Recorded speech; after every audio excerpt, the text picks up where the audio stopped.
Saint-Mironville, bonjour. Bonjour. Alors, je rappelle que vous êtes la seule femme, la seule maire de La Réunion, d'accord.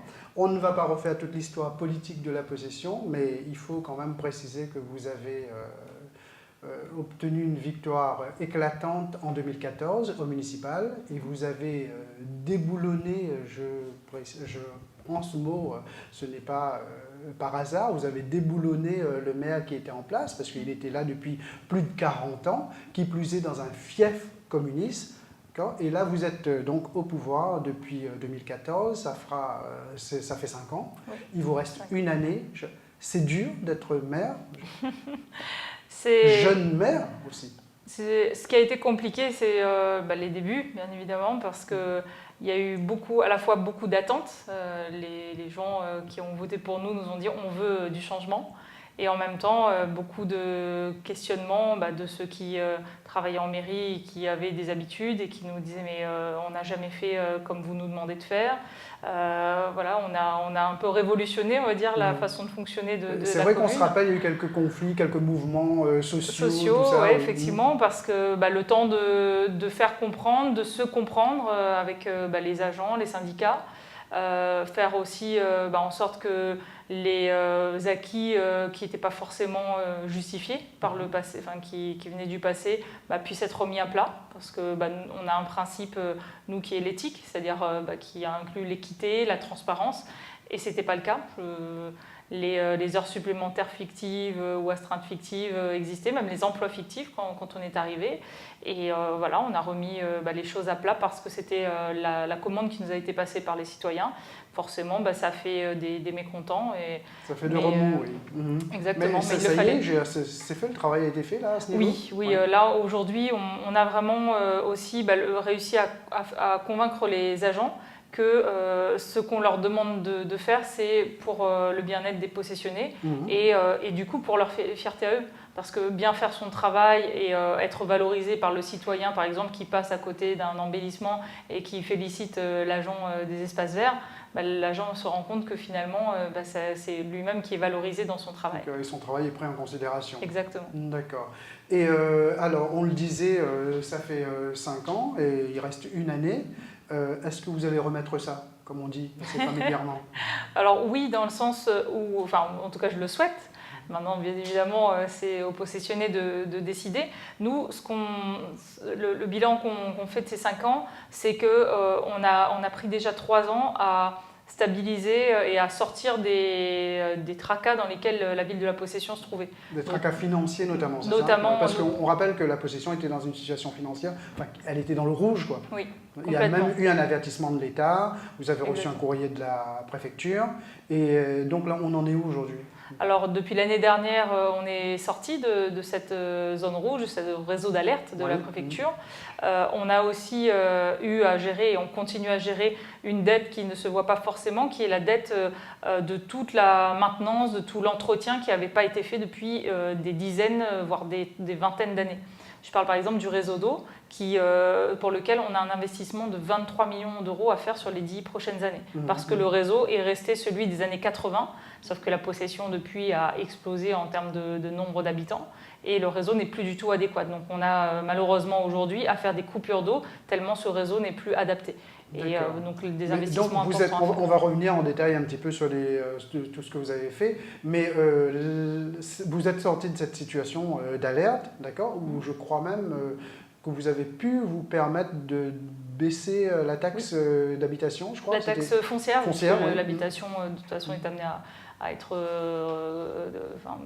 un petit clin d'œil à la population de la Possession pour dire que ça commence à aller, quoi, c'est ça ? Oui, c'est vraiment... En fait, on avait pris un engagement vis-à-vis des possessionnés en leur disant, quand on a eu 2 fois à augmenter les impôts dans le mandat, ce qui était vraiment la dernière chose que j'aurais voulu avoir à faire, mais malheureusement, quand on est face au mur, au pied du mur, il faut vraiment prendre les décisions pour rétablir la situation, redresser la barre. Donc on l'a fait, mais en promettant aux possessionnés que c'était temporaire, le temps de réussir à remettre d'aplomb les finances. Et donc le premier geste qu'on a voulu faire cette année, maintenant que les choses sont stabilisées, c'est effectivement de commencer à baisser. Si on peut continuer l'année prochaine pour revenir au taux initial, on le fera sur la taxe foncière. Je reviens très rapidement sur ma question parce que Vous serez candidate l'année prochaine?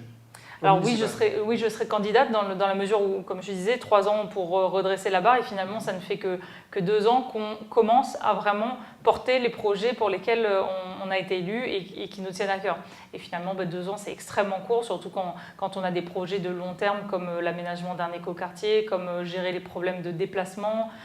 C'est des projets sur une dizaine d'années, même une vingtaine d'années. Donc nous, on veut permettre à ces projets d'aboutir, parce qu'on sait bien que malheureusement, s'il y a une autre équipe, ils risquent de faire ce que font en général les équipes opposantes. Je prends les projets des autres, je les mets à la poubelle et je repars à zéro.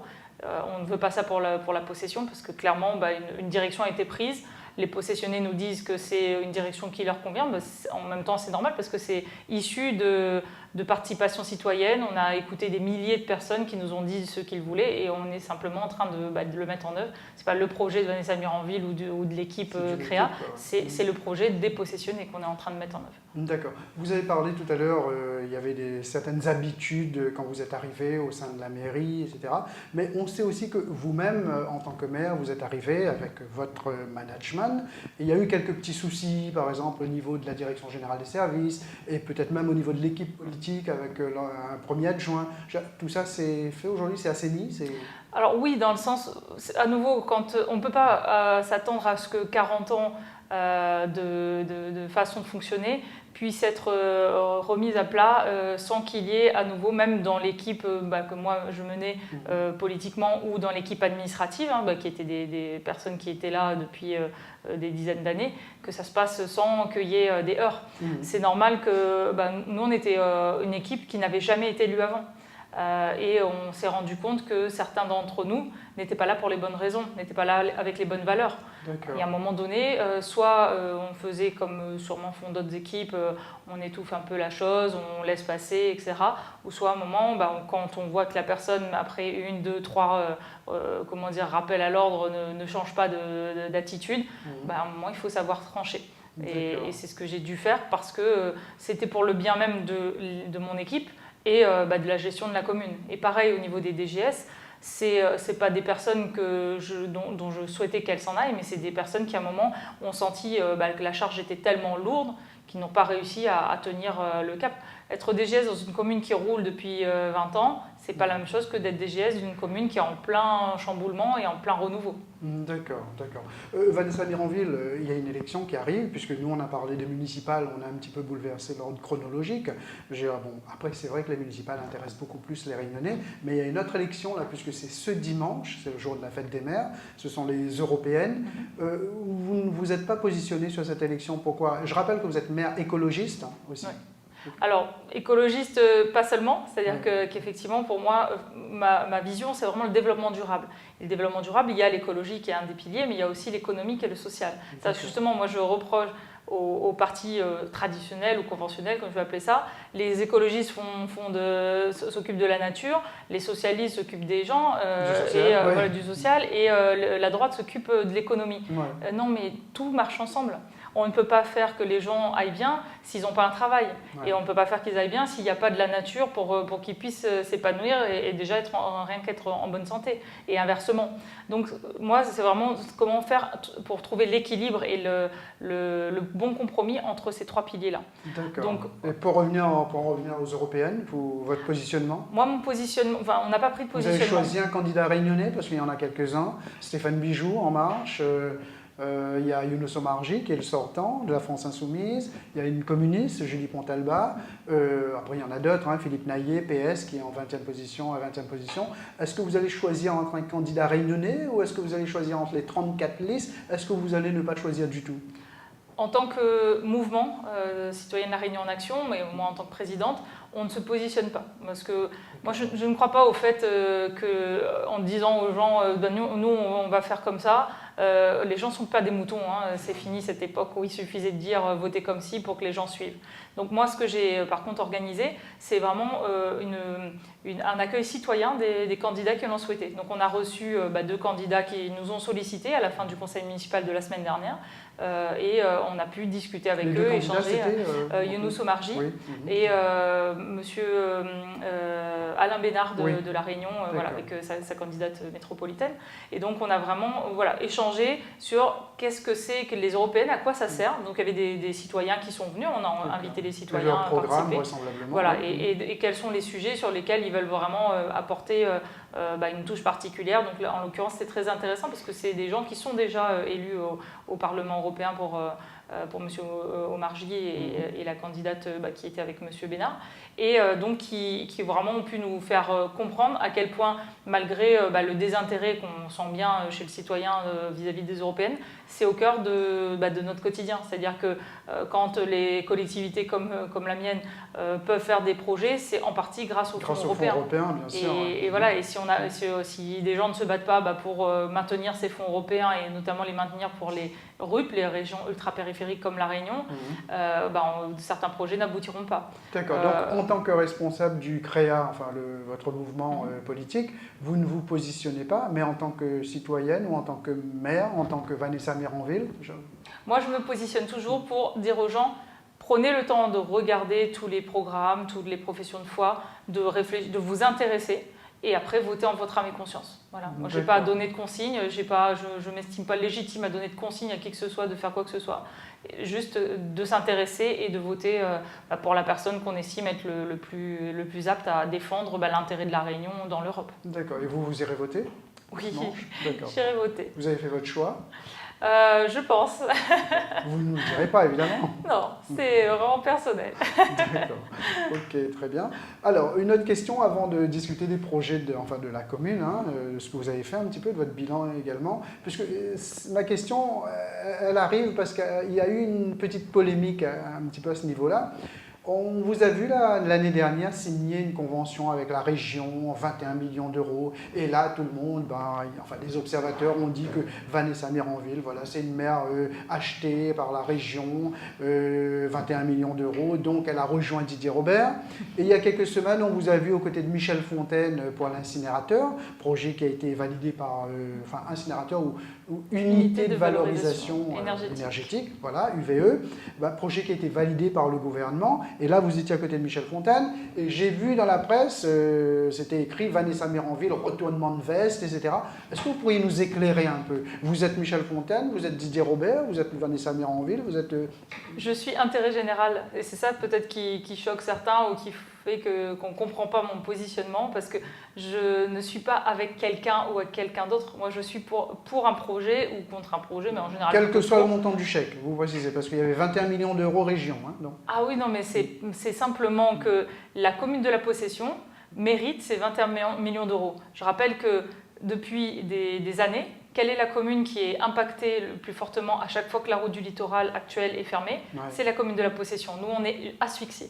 C'est-à-dire que les embouteillages, non seulement longent la Possession, donc la pollution, c'est nous qui la respirons, et en plus, ils viennent, ces embouteillages, jusqu'à l'intérieur de notre ville, on est complètement bloqué, saturé, premièrement. Et qui subit aussi les désagréments d'un chantier comme celui de la route du littoral? C'est aussi la Possession. Et qui va éventuellement, si le préfet l'autorise, subir les nuisances, parce que c'est malgré tout le cas d'une éventuelle carrière, c'est les possessionnés, notamment les riverains. Donc oui, en contrepartie de tous ces désagréments-là, et parce que la commune de la Possession est représentée par moi, on veut participer à l'intérêt général de ce chantier de la route du littoral, qui est un chantier d'intérêt pour toute la Réunion et notamment pour nous-mêmes, positionnés. Alors on veut des compensations pour les désagréments qu'on a subis ou qu'on va subir. C'est simplement ça. D'accord. Mais sinon, vous, très rapidement, vous êtes pour la NRL? Pour moi, ça ne veut rien dire d'être pour ou contre la NRL. Moi, je suis pour le fait parce qu'il y a un débat, vous savez, il y a eu le refus par le tribunal administratif de l'exploitation de la carrière de Bois-Blanc. Ça va remettre manifestement en cause le délai de livraison de la nouvelle route du littoral. C'est quoi un petit peu, comment vous vous positionnez dans... Moi, je dis juste qu'on a un chantier qui est déjà commencé, donc il n'y a plus à se poser la question pour ou contre. C'était avant des élections régionales de 2010 qu'il fallait se poser la question. Quand un projet est commencé, il faut le terminer du mieux possible et avec le moins de coûts possible. Et là, clairement, la route du littoral, effectivement, on a une partie qui est terminée, très bien. Maintenant, c'est l'autre partie comment on la termine au plus vite. Là maintenant, moi je ne suis pas aux commandes de la région pour savoir s'il faut continuer dans le plan tel qu'il a été élaboré, donc avec digue, ou est-ce qu'il faut aller sur une résiliation, partir sur un viaduc, mais qui va nécessiter de revenir en arrière sur des marchés, payer des pénalités. Enfin, c'est des conséquences lourdes financièrement. Je veux dire, si on... Sinon, oui, de l'autre côté, il va falloir fouiller aussi, il va falloir aller chercher les galets à La Réunion. Ça, voilà, donc les deux solutions ont des impacts, ont des avantages et des inconvénients.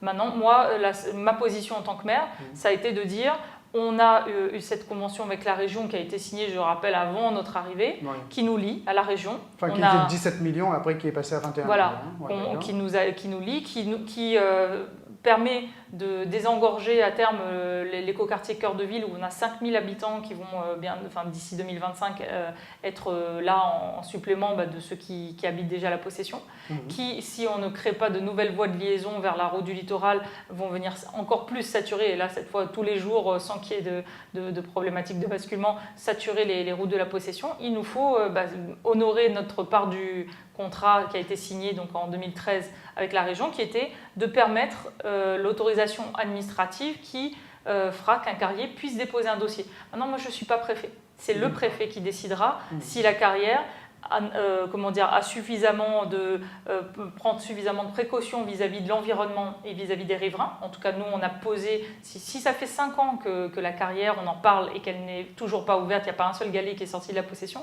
c'est pas pour rien. C'est parce que ça fait 5 ans qu'on est en train de regarder qu'est-ce qu'on peut faire pour réduire le bruit, la poussière, les fissures, l'école à côté, comment on empêche que les enfants ne soient trop impactés.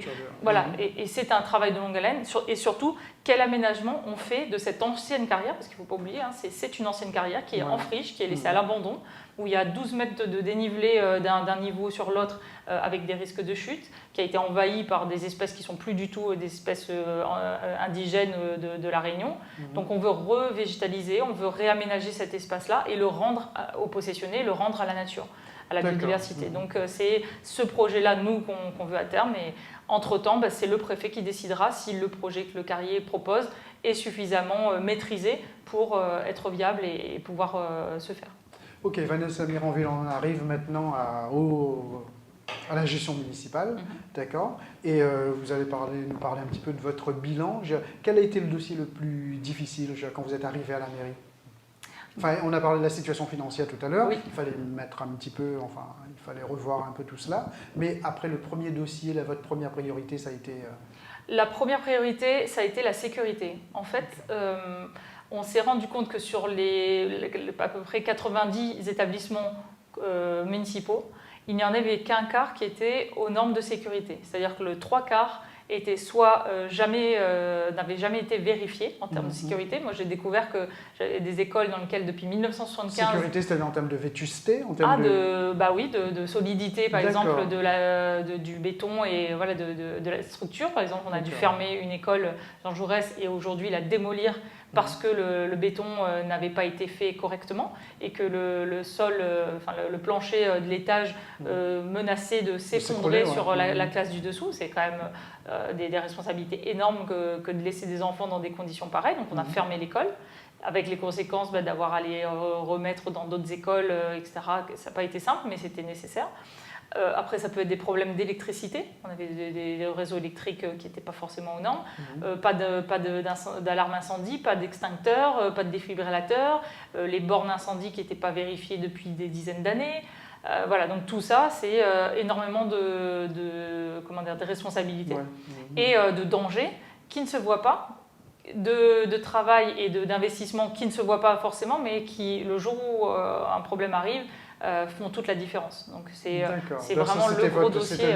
Voilà. Et aujourd'hui, sur ces 90 établissements, ils sont tous validés aux normes par les pompiers, par toutes les autorités qu'il faut.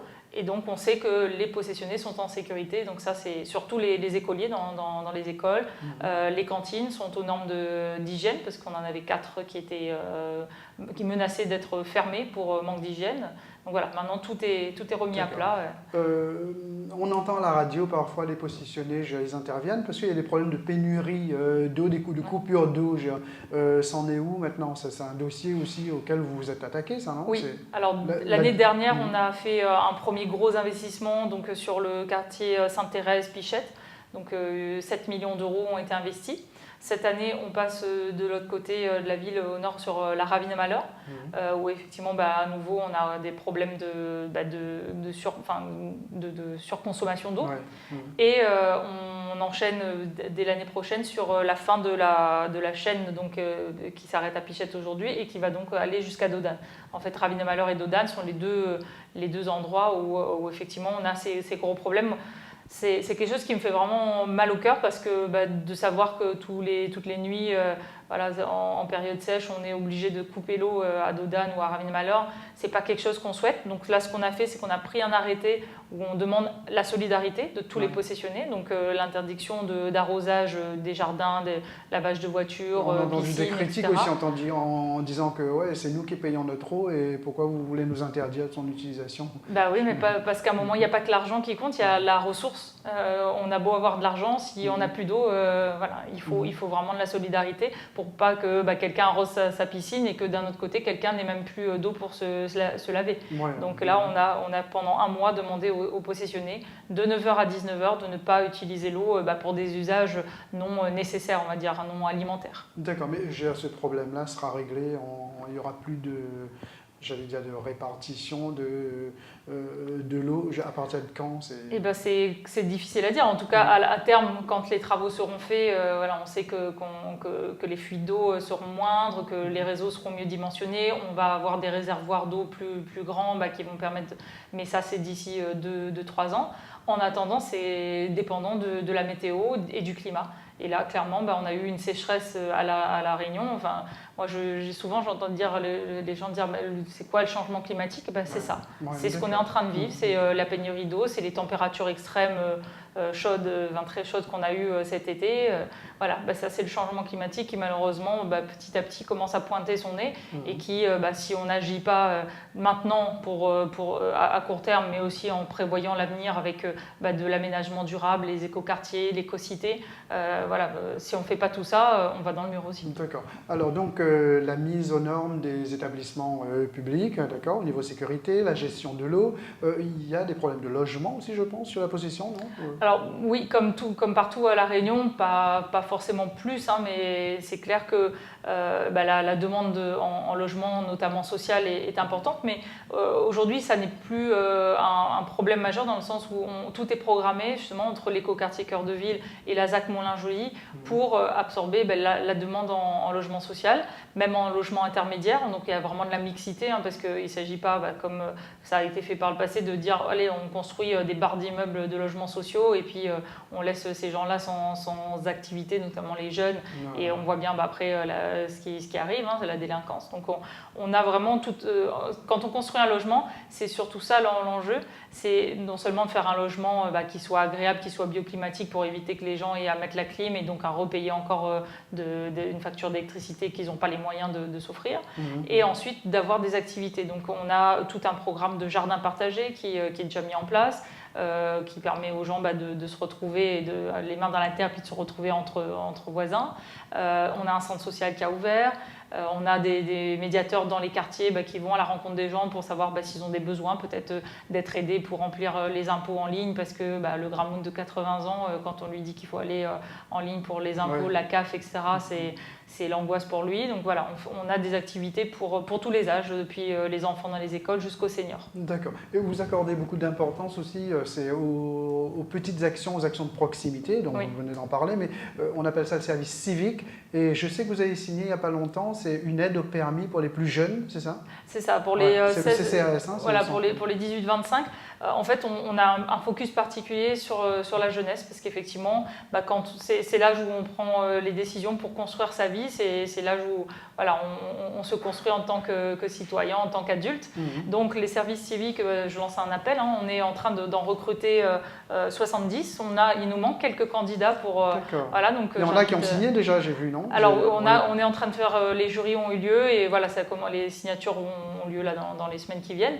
Mais il nous manque encore quelques candidats. Le principe, c'est quoi? Donc, vous aidez, je crois, à hauteur de 850 € un jeune à passer son permis, mais lui, en retour, il vous doit quelques heures de travail? Alors, c'est deux dispositifs. Donc, le service civique, c'est une mission pendant 8 mois où le jeune va aller dans un service de la ville ou une association faire une action d'intérêt général, c'est-à-dire aider justement le senior à se débrouiller sur l'ordinateur, aider un enfant à manger à la cantine le midi, aider une personne isolée et passer un moment avec elle pour pas qu'elle reste toute seule. Donc ça, c'est le service civique. Et en parallèle de ça, c'est donc l'aide au permis de conduire, effectivement pour les 18-25, où en contrepartie d'une aide qui effectivement va jusqu'à 750 voire 850 €, on demande aux jeunes de s'engager sur 30 heures de bénévolat, pour que ce soit pas au bénéfice de la commune, c'est ça, c'est-à-dire 30 heures de bénévolat. Oui, commune ou association. D'accord. Alors, je disais petites actions parce que vous privilégiez un petit peu ces petites actions dans votre commune. Il est aussi question de la fête des voisins. Je vous accorde de l'importance à cela? C'est important? Oui, c'est important. En fait, c'est la fête des voisins dans les quartiers. Exactement. La ville, en fait, offre toute la logistique. Donc, on a les tables, les bancs, les ballons, les t-shirts, le flyer, etc. Mais ce qu'on souhaite à travers la fête des voisins, c'est sortir du schéma où c'est la ville qui organise la fête des voisins. Non, la fête des voisins, c'est les voisins qui doivent l'organiser entre eux. Donc c'est la participation citoyenne, on va dire, en action très concrète. Et donc là, on a, je crois, une quinzaine, tous nos quartiers où on a à chaque fois un ou plusieurs citoyens qui sont venus nous voir et on dit moi je veux faire une fête des voisins, épaulez-moi. On les a épaulés. Et donc là, vendredi, c'est parti depuis 19h jusqu'à minuit dans tous les quartiers. Parce qu'on sait que vous aimez chanter. Vous aimez... oui, c'est des moments... danser aussi. Oui. Vous savez, à un moment, il faut prendre le bon côté de la fonction de maire. C'est pas seulement être sérieux, solennel, etc. C'est aussi partager des moments du quotidien avec les gens. Et ça, c'est vraiment quelque chose qui nous tient un peu à cœur parce qu'on peut avoir le sentiment, sinon, que être élu, c'est être, comme on disait, les maires bâtisseurs. Voilà, on a fait des logements. Non, être maire, c'est pas seulement ça. C'est faire le logement, oui, ou construire des bâtiments, oui, mais c'est surtout mettre toutes les conditions pour que les gens vivent bien dans la ville. D'accord. Et parmi ces conditions, il y a aussi le plan local d'urbanisme, c'est important. Oui. Dessiner la possession de demain. Ça, c'est un autre dossier auquel vous y attelez un peu? Oui, donc là, d'ici 3 semaines à peu près, on va voter en conseil municipal le nouveau éco-PLU qui a été aussi participatif. C'est-à-dire que souvent, les PLU sont un peu techniques et viennent s'abattre sur le citoyen qui espérait un déclassement, qui aurait voulu construire comme ci ou comme ça. Là, on a vraiment essayé de faire participer les gens et leur faire comprendre pourquoi. Quand on ne peut pas déclasser un terrain qui est en zone agricole ou naturelle pour le rendre constructible, c'est pas parce qu'on n'aime pas cette personne-là, parce qu'avant, c'est ce qu'on nous disait, moi j'étais un opposant, alors du coup on n'a jamais... Non, nous c'est vraiment parce qu'il y a des lois maintenant qui... Et puis c'est pour l'intérêt également du terrain pour le collectif. C'est ça, parce que la préservation des espaces naturels pour le bien-être, on va dire, de tous les Réunionnais, et notamment pour le bon écoulement des eaux, pour éviter les inondations dans les bas, pour permettre au niveau des terres agricoles de produire à La Réunion ce qu'on doit manger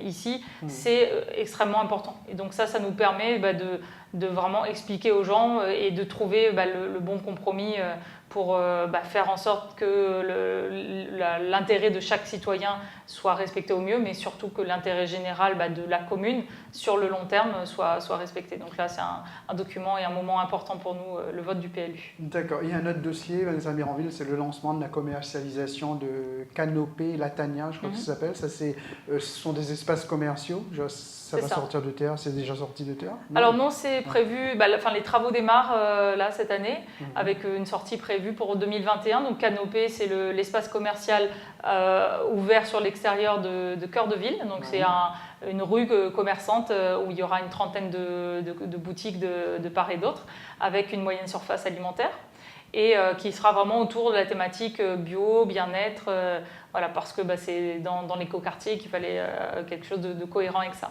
Et la Tania, donc c'est le premier des 2 espaces commerciaux de Moulins-Joly, pardon. Le deuxième étant l'Air du Temps, qui viendra un petit peu plus tard, enfin toujours en 2021-2022. Mais la Tania un peu plus avancée, où on est, donc, comme pour la canopée, en phase de commercialisation. Donc, j'appelle tous les commerçants qui ont cette fibre, parce que pour la Tania, c'est aussi la fibre bio, alors cette fois autour plutôt de l'alimentation. Donc, on veut des circuits courts, on veut que la salade qui est à Dodane, au lieu qu'elle aille faire le tour de la Réunion avant d'être mangée, elle soit mangée sur place à la possession même, qu'il y ait du matériel pour ceux qui veulent jardiner chez eux le dimanche. Vraiment, tout ce qui est éducation, on va dire, à l'alimentation et à l'agriculture urbaine, voilà, sera présent à la Tania. Donc, si on a des porteurs de projets dans ces thématiques-là, qui n'hésitent pas à venir vers la ville de la Possession. Je regarde ma montre, Vanessa Miranville, parce que ça passe vite. Est-ce qu'on arrive à la fin de votre mandat, même s'il reste encore une année, évidemment, mais est-ce que vous avez un regret? Qu'est-ce que vous avez, je sais pas, vous regrettez en y pensant comme ça, en disant, je sais pas, j'aurais aimé finir tel dossier, mais finalement, ça, je ne l'ai pas fait. Non, j'ai pas de regret dans le sens où, de toute façon, les choses sont jamais terminées complètement. Et puis j'ai bon espoir que ce qu'on a commencé, on aura le temps de le finir, si ce n'est pas avant 2020, peut-être après, si les possessionnés le souhaitent. Mais moi, j'y crois. Je suis quelqu'un de positif parce que c'est avec l'énergie que chacun des citoyens. Ce matin, j'étais à une inauguration d'une résidence intergénérationnelle. J'ai vu les sourires et les personnes âgées me dire ça fait 5 ans que j'attends mon logement et là, enfin, je l'ai. Voilà, moi je me dis que toute cette énergie positive-là, ça ne peut que mener les projets à se terminer et se concrétiser à la possession pour les possessionnés. Est-ce que vous travaillez toujours? Je rappelle que vous êtes professeur agrégé de mathématiques, mais vous travaillez toujours, oui? Non. Vous avez arrêté? Oui. Parce que c'était trop de boulot, la mairie? La mairie, c'est plus qu'à temps plein. Je veux dire, c'est souvent, là encore hier, jusqu'à minuit, on est à traiter, parce que moi je suis aussi... Vous êtes au TCO aussi, hein? Voilà, exactement, vice-présidente au développement durable, à l'innovation au TCO, donc on porte des projets, moi je travaille énormément sur le projet Écocité du TCO, sur les projets innovants de transport aérien personnalisé pour essayer de résoudre une fois pour toutes ces problèmes de déplacement qu'on a à La Réunion, par des méthodes vraiment innovantes de déplacement. Mais voilà, ça forcément, comme je suis en plus une mère très moderne, connectée, je n'arrête pas... Une mère MAIRE, vous voulez dire? Oui, exactement. Vous n'êtes pas encore mère MERE, non? Non, ça c'est pas encore dans les plans, je n'ai pas encore vu comment justement, ça va être ma dernière question. Ça va être ma dernière question dans cet emploi du temps qui est ouf, pour parler comme les jeunes. Vous êtes une jeune mère, MAIRE. Est-ce que vous trouvez du temps pour vivre un peu? Alors oui, par contre, ça c'est ma philosophie de vie fait que l'équilibre, comme on dit, charité bien ordonnée, commençant par soi-même. Moi, je prends du temps pour moi. J'ai toujours mon groupe d'amis que j'ai depuis une dizaine d'années. Je fais en sorte de ne pas oublier que je suis d'abord une jeune femme. Et que je vais danser avec vous avez des passions, je sais, vous aimez la musique, vous aimez chanter, vous aimez danser. J'ai un groupe avec qui on répète et peut-être un jour on pourra avoir un répertoire pour faire des concerts. Donc voilà, moi je n'oublie pas que... Parce que quand on est dans les dossiers, et souvent les problèmes, si on ne prend pas un peu de recul pour peut-être trouver justement la solution qu'on ne voit pas tellement on a le nez dans le guidon, on peut vraiment vite être découragé. Moi, j'ai vraiment toujours ce recul. Je fais aussi de la méditation pour toujours vérifier que je suis alignée avec mes valeurs, avec ce que je suis venue faire en politique. Et m'assurer que l'harmonie avec les autres, avec moi-même, elle est là. Ok, merci beaucoup Vanessa Miranville d'avoir été notre invitée. Merci. Et quant à nous, on se retrouve jeudi prochain avec un ou une autre invitée. Voilà, merci beaucoup.